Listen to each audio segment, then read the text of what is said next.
વિરમગામનું મુનસર તળાવ સોલંકી વંશના સિદ્ધરાજ જયસિંહની માતા મીનળ દેવી દ્વારા બાંધવામાં આવ્યું હતું.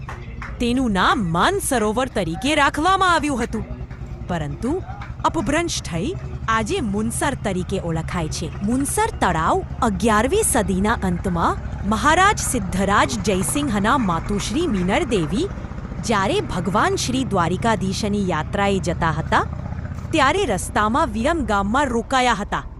મીનળ દેવી દુષ્કાળના કારણે વિરમગામમાં લોકોને પાણીની ખૂબ જ મુશ્કેલી હતી. આથી તેમણે તુરત જ વિરમગામમાં રહીને પોતાના પુત્ર મહારાજ સિદ્ધરાજને સંદેશો મોકલાવ્યો કે વિરમગામમાં એક વિશાળ સરોવર બનાવો. આ તળાવ ઈ.